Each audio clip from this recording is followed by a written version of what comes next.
داستان واقعی جوان‌ترین جنگجوی جنگ جهانی به نام پسر سرباز. فیلم در روسیه آغاز میشه، جایی که یک خانواده 3 نفره کنار رودخونه نشستن و از زندگی خودشون لذت میبرن. کوچکترین اونها سرگی آلیوشکوف نام داره. در حالی که آلیوشکوف بالای درخت رفته، هواپیمای جنگنده آلمانی بالای سرشون شروع به پرواز میکنه. مادر اونها ازشون میخواد سریع مخفی بشن، اما آلیوشکوف 6 ساله میگه که من نمیترسم و میخواد با یک تیرکمون به هواپیما ضربه بزنه. اما وقتی به اطراف نگاه میکنه متوجه میشه خانواده‌اش نیستن. آلیوشکوف با ترس از خواب بیدار میشه و مادرش رو صدا میزنه. درست تو همون لحظه یه نفر در خونه رو میزنه. آلیوشکوف فکر میکنه مادرشه و میره در رو باز میکنه، ولی میبینه که زن همسایه است که وحشت کرده. اون خیلی خوشحال میشه که آلیوشکوف زنده مونده و بهش میگه مادر و برادرش مردن، ولی آلیوشکوف حرف اونو متوجه نمیشه و میخواد تو خونه منتظر مادرش بمونه. زن به اون میگه آلمانا حمله کردن و اون باید فرار کنه. سربازها به خونه نزدیک شدن و اون زن آلیوشکوف رو از پنجره فراری میده و قبل اینکه بتونه خودش فرار کنه به اون تیر میزنن و میکشنش. آلیوشکوف 6 ساله الان تنهاست، بدون خانواده و دوست. وقتی که در حال فرار کردن هستش میبینه که آلمان‌ها خونه اونها رو آتیش زدن. پس از مدتی دویدن به وسط جنگل میرسه و دائم مادرش رو صدا میزنه. اون شب رو توی جنگل میگذرونه. صبح روز بعد وقتی از رودخونه داره آب میخوره، سربازای آلمانی از نزدیکش رد میشن. آلیوشکوف سری زیر ریشه یک درخت پنهان میشه. وقتی یک مار بهش نزدیک میشه از ترس مبهوت میشه، ولی کلمه‌ای به زبون نمیاره و فرار نمیکنه. آلیوشکوف بیشتر از سربازها میترسه تا مار. سربازا کنار رودخونه غذا میخورن و میرن. آلیوشکوف باقی مونده غذای اونها رو برمیداره و میخوره.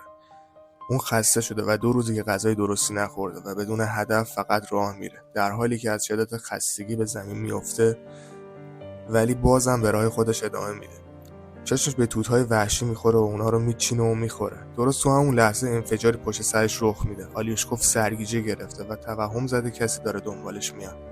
با این حال شجاعانه میسته و فریاد میزنه که تفنگ داره و از کسی نمیترسه. اون لنگ لنگان جلو میره و پس از مدتی بیهوش میشه. در حالی که خواب هستش 2 سرباز اونو پیدا میکنن. در این صحنه پایگاه ارتش روسیه رو میبینیم، جایی که فرمانده کوزنتسوف منتظر سربازای گشتی خودش هستش. اونها با آلیوشکوف کوچیک که آسیب دیده و ضعیف شده وارد میشن. وقتی که سربازها ادعا میکنن طرف اون هستن، آلیوشکوف شروع به حرف زدن میکنه و خودش رو معرفی میکنه. وقتی با فرمانده دست میده بقیه سربازها میخندن و دورش حلقه میزنن و بهش آب و غذا میدن. پرستاری به نام کاتیا زخم‌های آلیوشکوف رو پانسمان میکنه و مجذوب شخصیت اون شده. اون از کاتیا میخواد روی زخماش تانک بکشه و میگه وقتی بزرگ شد میخواد سرباز بشه. سربازای مجروح از همصحبتی با آلیوشکوف لذت میبرن و روحیه میگیرن. آلیوشکوف از تفنگ فرمانده خوشش اومده و فرمانده هم به تمام سوالهای اون با حوصله جواب میده. بعد اینکه گلوله‌های تفنگ خودش رو در میاره، آلیوشکوف اجازه میده که با تفنگ بازی کنه. اون تانکی که روی شکم خودش کشیده رو به فرمانده نشون میده و میگه من افتخار میکنم که یک سرباز هستم. اون خیلی سریع در حال بهتر شدن هستش. پرستار کاتیا از فرمانده میخواد که بذاره آلیوشکوف کنار گردان بمونه، اما اون به خاطر امنیت پسر بچه مخالفت میکنه و میخواد اونو به یتیم خونه بفرسته. سربازا تمام اوقات فراغت خودشون رو با آلیوشکوف میگذرونن. اونها براش غذاهایی که خانواده‌هاشون از راه دور فرستادن رو میارن و دوربین 2 چشمی بهش میدن که باهاش بازی کنه. یک روز یه سرباز پیش فرمانده میره و ازش درخواست میکنه که بذار آلیوشکوف تو گردان بمونه و بهش میگه سربازا با بچه ارتباط صمیمی دارن. حضور اون سنگینی جنگ رو از دوش اونها برمی‌داره. با این حال فرمانده روی تصمیم خودش برای فرستادن اون به یتیم خونه قاطعانه میمونه. روز بعد دشمن حمله میکنه و بسیاری از سربازا زخمی میشن. یک وسیله نقلیه میاد تا آلیوشکوف به یتیم خونه ببره. فرمانده خبر رو به پسر بچه میده و یه تفنگ چوبی بهش هدیه میده. آلیوشکوف فرمانده رو بغل میکنه و میگه نگران اونه که آسیب ببینه. فرمانده که حسابی احساساتی شده نظر خودش رو تغییر میده و میگه میخواد به عنوان پسرش همینجا کنار سربازا بمونه. همه سربازا خوشحال میشن و برای آلیوشکوف لباس فرم تهیه میکنن. فرمانده پسر بچه رو بیدار میکنه، لباسش رو به اون میده. آلیوشکوف وقتی لباس میپوشه با خوشحالی شروع به دویدن میکنه. حالا اون شبیه یک سرباز واقعی شده. بقیه به اون لقب پسر کوچک سرباز رو دادن. در همین حین آلمان‌ها به گردان حمله هوایی میکنن. سربازا به سرعت آلیوشکوف رو به مکانی امن میبرن و شروع به جنگیدن میکنن. تعداد سربازای مجروح به سرعت در حال افزایش هستش. آلیوشکوف چون میخواد فرد مفیدی باشه برای سربازای مجروح آب میبره. یکی از سربازا میخواد نامه‌ای که خانواده‌اش فرستاده رو براش بخونه چون چشماش مجروح شده. آلیوشکوف کوچیک میخواد کمک کنه ولی نمیدونه چطوری بخونه. اون نامه رو میگیره و شروع به داستان ساختن از خودش میکنه و میگه گاو سرباز حالش خوبه و جاش تو خونه امنه. سرباز هم به اون میگه که اصلا گاو نداره ولی بقیه بهش میگن که تو داستان همراهیش کنه و همه میخندن. اون نامه‌های بقیه سربازا رو همینطوری میخونه و باعث خوشحالی اونها میشه. کاتیا و فرمانده به هم علاقه‌مند شدن ولی احساس خودشون رو بروز نمیدن. فرمانده و آلیوشکوف با هم در حال قدم زدن هستن که یکی از سنگرهای سربازها رو میبینن که در اثر حمله تخریب شده. فرمانده به آلیوشکوف یاد میده که برای ادای احترام به سربازهای مرده کلاه خودش رو از سرش برداره. اگه تا اینجا از ویدیو خوشتون اومده خوشحال میشم کانال رو سابسکرایب کنین و لایک و کامنت هم بذارین. روز بعد اون اصرار میکنه که فرمانده به اون مأموریتی بده و به اون وظیفه میدن که نامه‌ها رو بین سربازها تقسیم کنه. اون وظیفه خودش رو به درستی انجام میده و حتی سربازها رو وادار به رقصیدن برای خودش میکنه. روز بعد آلیوشکوف با دوربین چشمی خودش به اطراف پایگاه میره و همینطور که اطراف رو نگاه میکنه پای یک نفر رو میبینه که از بین بوته‌های کاه بیرونه. سریع به سمت گردان برمیگرده و چیزهایی رو که دیده بود و به سربازها میگه. سربازا شک دارن ولی بالاخره با اون میرن. وقتی نزدیک بوته‌های کاه میشن متوجه میشن 2 جاسوس آلمانی اونجا پنهان شدن. جاسوس‌ها رو دستگیر میکنن و آلیوشکوف به خاطر هوشش تحسین میشه. اون شب فرمانده مدارک قانونی برای فرزندخواندگی آلیوشکوف رو بهش نشون میده. اون حالا دیگه رسما پدر اون شده.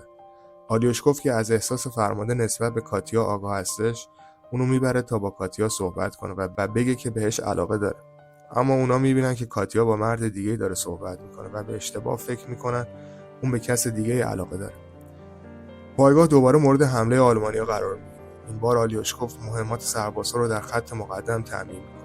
اون با تمام توانش داره به سربازها کمک میکنه اما سربازها بهش میگن به سنگر برگرده و اینجا نمونه چون خیلی خطرناکه. وقتی به سنگر برمیگرده میبینه که فرمانده و بقیه وحشت زدن چون ارتباط تلفنی با سرهنگ قطع شده. اونا یه سرباز رو برای تعمیر سیم‌ها میفرستن. آلیوشکوف سرباز رو تعقیب میکنه و میبینه که به طرز مرگباری مجروح شده. اون از سرباز میپرسه که چطوری میتونه سیمو تعمیر کنه و خودش این کار رو انجام میده. اتصال برقرار میشه و نیروهای بیشتری درخواست داده میشه.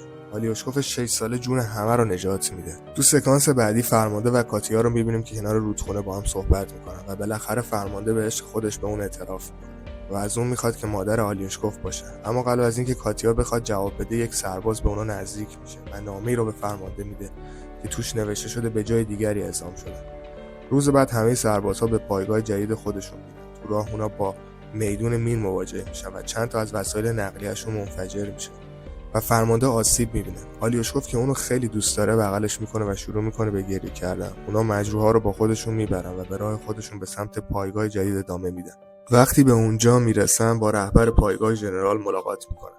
ژنرال تحت تاثیر جاه طلبی آلیوشکوف قرار گرفته و به فرمانده به خاطر داشتن همچین بچه‌ی باهوشی تبریک میگه.